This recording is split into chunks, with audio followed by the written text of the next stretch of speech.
उत्पत्ति अध्याय 1 पृष्ठभाग 6 पर आधारित लंबी कहानी। जल के बीच की सीमा। सृष्टि के आरंभ में सब कुछ शांत था, पर वो शांति भी गहन रहस्य से भरी हुई थी।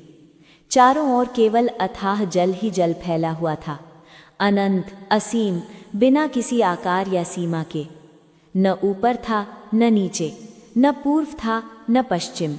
सब कुछ एक ही विशाल जलराशि में विलीन होकर रह गया था, जैसे कोई स्वप्न जो अभी जागृत होने की प्रतीक्षा कर रहा हो। उस जल की गहराई में कोई हलचल नहीं थी, कोई लहर नहीं, कोई ध्वनि नहीं। केवल एक गूढ़ अंधकार छाया हुआ था, जो स्वयं में जीवन की अनंत संभावनाओं को छिपाए बैठा था। उस अनंत जल के ऊपर परमेश्वर का आत्मा मंडरा रहा था। वो मंडराना किसी पक्षी की तरह नहीं था जो थककर विश्राम खोजता हो, बल्कि एक महान कलाकार की तरह था, जो अपनी कृति को अंतिम रूप देने से पहले रंगों और आकृतियों को गहराई से निहारता हो। परमेश्वर का आत्मा उस जल पर हल्के से स्पर्श करता हुआ घूम रहा था, जैसे कोई माँ अपने अजन्मे शिशु के ऊपर हाथ फेरती हो, जीवन की पहली सांस भरने के लिए। उस समय न दिन था न रात, न प्रकाश था न छाया, केवल एक शाश्वत मौन था जो परमेश्वर की इच्छा की प्रतीक्षा कर रहा था। तभी उस मौन को चीरते हुए परमेश्वर की वाणी गूंजी। वो वाणी कोई साधारण ध्वनि नहीं थी, वो सृष्टि की नींव थी, शब्द जो स्वयं में शक्ति रखते थे। परमेश्वर ने कहा, जल के बीच एक ऐसा अंतर हो कि जल दो भाग हो जाए। ये आदेश जैसे ही उच्चारा गया, सृष्टि में पहली बार हलचल हुई। वो जल जो अब तक एकाकार और अविभाजित था, अचानक जागृत हो उठा। ये कोई हिंसक विभाजन नहीं था, बल्कि एक कोमल दिव्य अलगाव था, जैसे कोई माली अपनी क्यारी में बीज बोने से पहले मिट्टी को सावधानी से अलग करता हो। जल की विशाल राशि में एक अदृश्य शक्ति ने काम करना शुरू किया। ऊपर का जल हल्का, सूक्ष्म और वाष्पीय होकर ऊपर की ओर उठने लगा, जैसे कोई प्रार्थना आकाश की ओर उड़ान भर रही हो।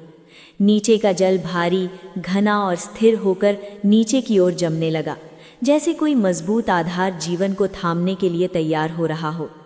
उन दोनों के बीच एक विस्तार बनने लगा, एक विशाल, पारदर्शी और असीम आकाश। वो आकाश कोई खाली स्थान नहीं था, वो एक जीवंत सीमा थी, एक दिव्य रचना जो ऊपर और नीचे को अलग करती थी। उस आकाश में गहराई थी, विस्तार था और एक अनोखी सुंदरता थी। वो नीला नहीं था अभी, क्योंकि रंग तो बाद में आने थे, पर उसमें एक चमक थी जो परमेश्वर के प्रकाश की पहली झलक थी। आकाश ने जैसे पहली बार सांस ली।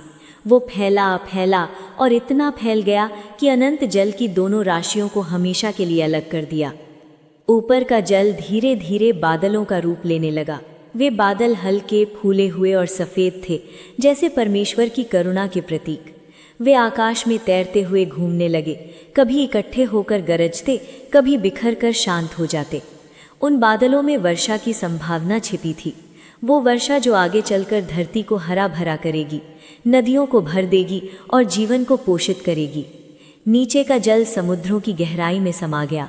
वहाँ लहरें उठने की प्रतीक्षा थी, तटों का निर्माण होने वाला था और जीवन की पहली कोशिकाएं जन्म लेने वाली थीं। परमेश्वर ने इस नए विस्तार को देखा, वो आकाश जो अब जल के बीच की सीमा बन चुका था। उसने मुस्कुराते हुए कहा, ये अच्छा है। ये केवल एक भौतिक विभाजन नहीं था, ये सृष्टि की पहली बड़ी शिक्षा थी। अराजकता से व्यवस्था की ओर पहला कदम। जहाँ पहले सब कुछ मिश्रित और भ्रमित था, अब एक स्पष्ट सीमा थी, ऊपर और नीचे की, आकाश और जल की। ये सीमा सुरक्षा थी, संरक्षण थी। वो आकाश जीवन को तूफानों से बचाएगा, वर्षा को नियंत्रित करेगा और सूर्य की किरणों को धरती तक पहुंचाएगा। ये सीमा परमेश्वर की बुद्धिमत्ता का प्रमाण थी कि वो अराजकता में भी क्रम स्थापित करता है और उस क्रम में जीवन को स्थान देता है। समय बीतने लगा, आकाश मौन साक्षी बन गया। उसने देखा कैसे ऊपर के बादल गरजे, कैसे बिजली की चमक ने अंधकार को चीरा और कैसे वर्षा की बूंदें नीचे के जल में मिलकर नई धाराएं बनाईं। आकाश कभी विद्रोह नहीं करता, वो हमेशा परमेश्वर की आज्ञा का पालन करता रहा। वो दिन का स्वागत करता जब प्रकाश फैलेगा और रात का जब तारे चमकेंगे। वो तूफानों को थामता, इंद्रधनुष को जन्म देता और हर सूर्योदय में नई उम्मीद की किरणें बिखेरता। उस आकाश में छिपी थी अनगिनत कहानियाँ। कहानियाँ उन पक्षियों की जो आगे उड़ान भरेंगे, कहानियाँ उन मनुष्यों की जो ऊपर देखकर आश्चर्य करेंगे, और कहानियाँ उस परमेश्वर की जो अपनी रचना को प्रेम से देखता रहेगा। जल के बीच बनी ये सीमा केवल एक रचना नहीं थी, ये एक वादा था कि परमेश्वर की योजना में हर चीज़ का अपना स्थान है, हर सीमा का अपना उद्देश्य है, और हर विभाजन के पीछे एक बड़ा जीवन छिपा है। और इस प्रकार दूसरा दिन पूरा हुआ। सृष्टि ने अपनी दूसरी सांस ली और आकाश ने हमेशा के लिए अपनी जगह बना ली। और सांझ हुई, फिर भोर हुआ, ये दूसरा दिन था। फिर परमेश्वर ने कहा, जल के बीच एक ऐसा अंतर हो कि जल 2 भाग हो जाए। उत्पत्ति 1:6। जब संसार अंधकार और अव्यवस्था से भरा था, तब परमेश्वर की वाणी गूंजी और उसी वाणी से व्यवस्था जन्म लेने लगी। जल अलग हुआ, आकाश बना और सृष्टि ने पहली बार संतुलन का रूप देखा। आज भी वही परमेश्वर हमारे जीवन की उलझनों के बीच रास्ता बनाता है, असंभव को संभव करता है। अगर आपको ये परमेश्वर का वचन छू गया हो तो लाइक ज़रूर करें। इस संदेश को दूसरों तक पहुंचाने के लिए शेयर करें और ऐसे ही पवित्र वचन सुनते रहने के लिए चैनल को सब्सक्राइब करना न भूलें। प्रभु आप सबको आशीष दे।